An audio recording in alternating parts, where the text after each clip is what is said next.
Hello and welcome to another story plucked right off the shelves at the heart of the Jakuls. As always, I'm your perceptive host, Lothran, and I'm ever so pleased with these tales. So let's jump right in. Grab a filling meal, settle into a fantastic spot, and pay precise attention to Fleet Part 2, Being Who You Are. Is the lift working all right for you, Kath? Kam hated having to only rely on verbal communication, but he was glad he'd figured out how to get this working in the first place. Yeah, is my voice coming in less booming? Kath asked while sounding like she was more than a little upset.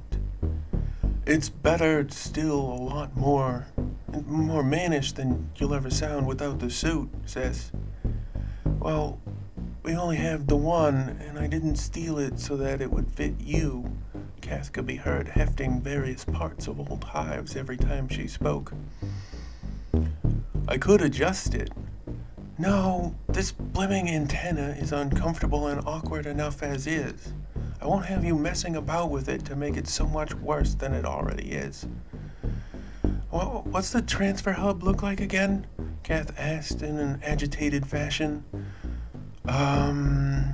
For the upteenth time, it's a thin, wide black box with spheres fused into three corners, and the fourth corner has a half pyramid indented into it.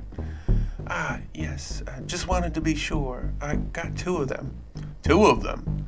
They're pretty hard to come by. You might want to grab a few more if they're there. Not on this disk in this crater. There's a whole pile of them a few meters from me. Grab as many as you can without overloading the lift. Those things are valuable if what that miner we met said was true. All right, got a mess of them.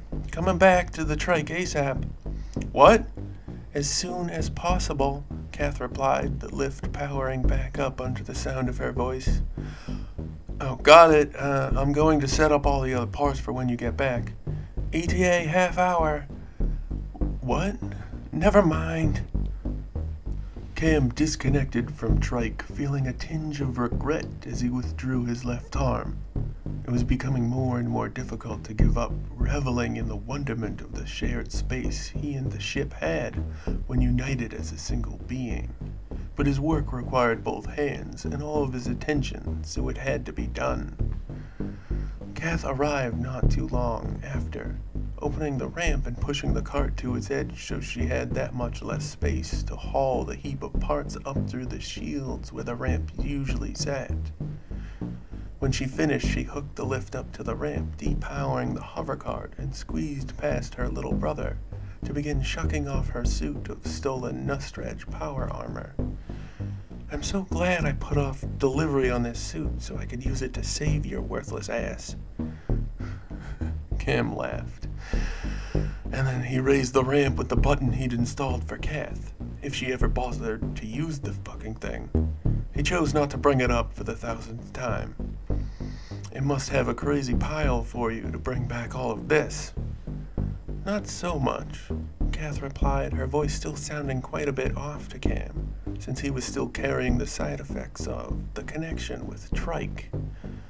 I gathered the best of what was there, and anything the transfer hub pile seemed like you might be able to do something with it. You really think that the station will want all of these? Probably.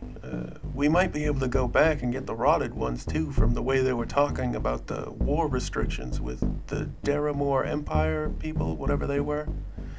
Oh yeah, I can't believe they own all of the disks and worlds around ours but haven't moved to take our disk. Something about off limits, or I couldn't make heads or tails of it. Kath sat back, grunting, after finally getting out of her armor and laying on her side, exhausted. Kam began fitting together various pieces to build the test unit as well as he could, finally getting it all in place. It should... He bent his finger to the tiny drop of golden paste that came out of the device. Oh, man, you gotta try this, Kath. He handed Kath a dollop of it on one of their few utensils. Kath greedily put it into her mouth. Oh my, what is this called again? The miner said it was called nectar, hard to come by in the outer reaches, until we came along, that is. We need to convince them my power setup isn't completely insane first, otherwise we won't be able to do this. A bucket of this should probably do the trick.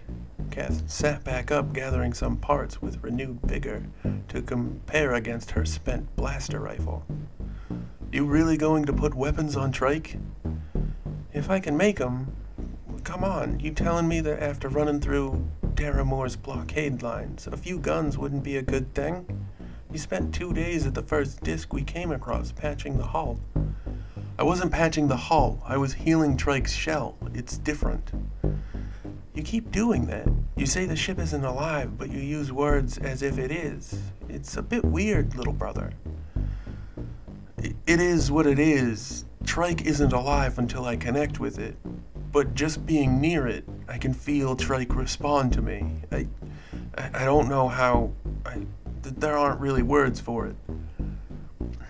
Kath made a dismissive sound as she began building the single gun she had parts for. Whatever, just don't do any weird stuff and it's all fine by me.